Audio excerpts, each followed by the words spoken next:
Hey, good morning, everybody. Hope you're having a fantastic day. It's a Monday morning. It's nice and quiet on the bayou. I've already walked my mile and a half, had my coffee, did some reading, about to get a shower. I think I've got 2 dump trailers I got to get to the landfill, get those emptied today, and then tear out the floor in the bathroom.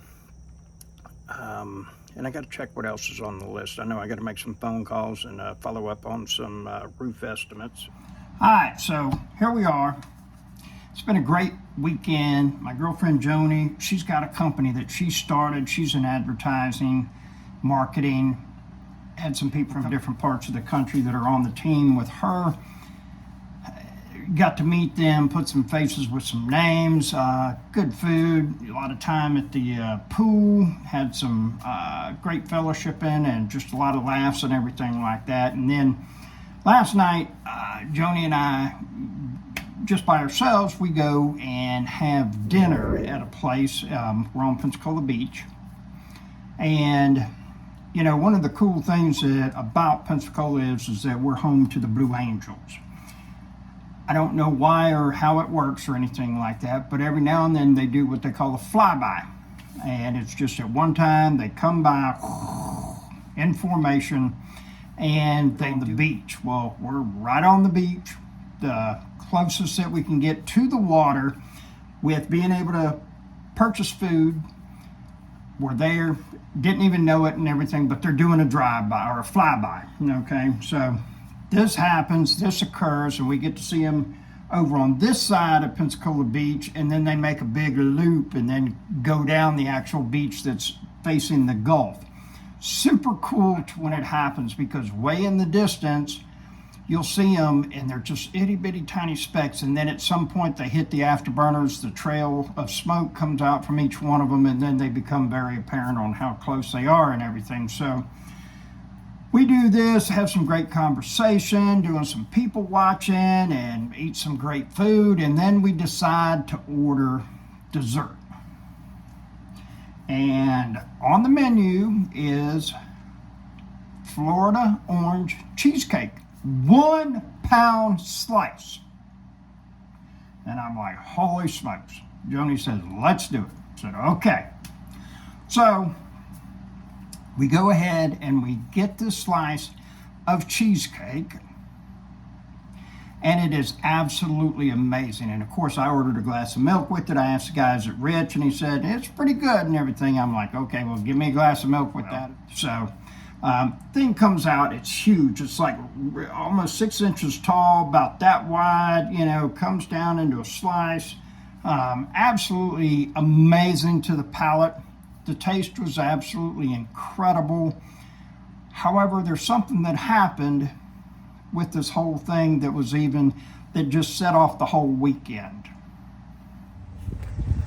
So here we are with the old turd that got everything started. We're going to be hooking up to it. We got to get it emptied today. It'll be done in about an hour or two, and we got to have it empty so we can fill it up again. Got them on standby just in case. This right here is the cat's meow, folks. I'm here to tell you. Ain't nothing better than that. Well, let me do it correctly and we'll get it going. See, we got to bring that up right there. Oh, you got to hold. I forgot. So we'll just do this. Good right there. But man, that automatic jack, that is the shiznits for sure. There's my other 2 trailers right there. And then, number 3 right there. So we've gotten the dump trailers done. Put them back on location, or as far as where they're at. Here at the house, we're doing some remodeling. I want to get my own house nice. It's time. I'm ready for it. And one of the things that, I kind of been slacking here lately. And, it's one of those things where you get to a point where you're comfortable, and it's almost like being at Thanksgiving dinner. You get full, And what do? You want to push away from the table and stop eating. And it's really the time that you need to stay and keep grinding and put pedal to the metal, mash the gas, and just stay in it. And I haven't been doing real good with that here lately. So I got a list of things that I scheduled for me to do today. I've knocked them all out. I still got one more thing to do, actually two, and we're going to get those completed. But going back to the story about the cheesecake, we're sitting there eating it, and this lady beside us, and we're at like an outdoor tiki bar, okay? 100 yards away from the bar is the Gulf of Mexico, all right? And if you've ever seen Pensacola beaches, they're the most beautiful beaches in the world. Probably, if I'm not mistaken, they're in the top 10 best beaches in the world, okay? Absolutely amazing. And this lady's like, good Lord, look at that piece of cake and everything. And it's like, it's as good or better than it looks. Really, I can't believe that. And Joni's like, here, try, get some, and puts it on a fork for her. The lady eats it, and she's like, that's just absolutely incredible. This is amazing. And I really like that. And it looks like there's a couple of kids, they're older, grown, with them, and they're about 4 or 5 down. And she's like, do you mind if I get another piece and give it to my husband? No. I'd really like for him to try it, because he is doing chemo and really can't taste anything. And man, you want to talk a lot of memories having to do with my father. My father died in 2015 from cancer. And all he wanted to do was get well enough so he could eat ribs again. And that was it.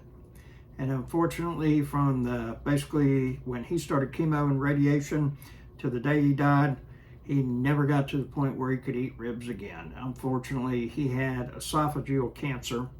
And so as soon as he would get anything that was, I guess the best way to say it is very acidic, like pizza, barbecue sauce, anything of that nature, as soon as it hit his stomach, it was like a volcano coming back up. And it would mix with his stomach juice and then the tumor that was inside, and he just wasn't keeping anything down. When he started the treatment, he was 325 pounds. When he died, he was 175. So huge amount of weight loss. The thing with it is that the lady gave the guy, and put it in, and you could tell he was a little bit miffed that, hey, you're bothering me and everything, and then put it in. And man, he had a look on his face that was worth millions. He definitely could taste that cake, that pie, or that cheesecake, that's what it is.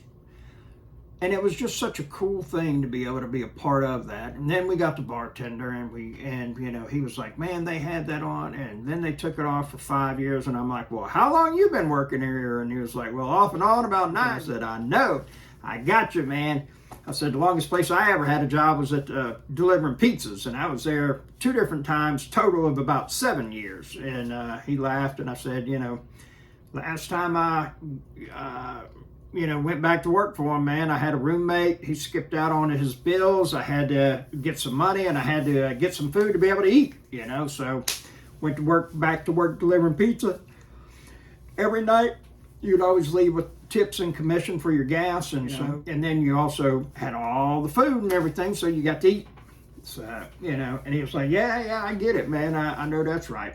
Well, would you like some? And he was like, yeah, I'll take some of that. And he was like, man, dude, this is fire, And that was the high point of my weekend, was watching that man that's going through chemo smile because he got to taste something. You know, and it really puts things into perspective, because you, me, anybody can be that person like that. And I encourage you to get your finances in check, under control. You know, I got a lady right now that wants to borrow, I think she needs $1,600 because her mother's house is about to be sold for taxes in 8 days. And unfortunately, you know, there's no way for me to protect the money that I put up.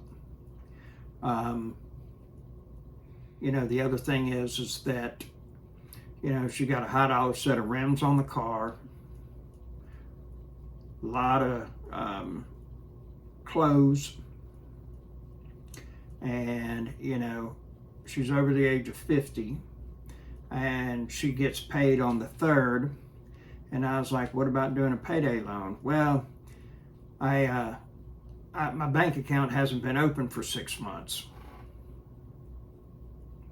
And then she was like, you know, my credit's so low, I can't get a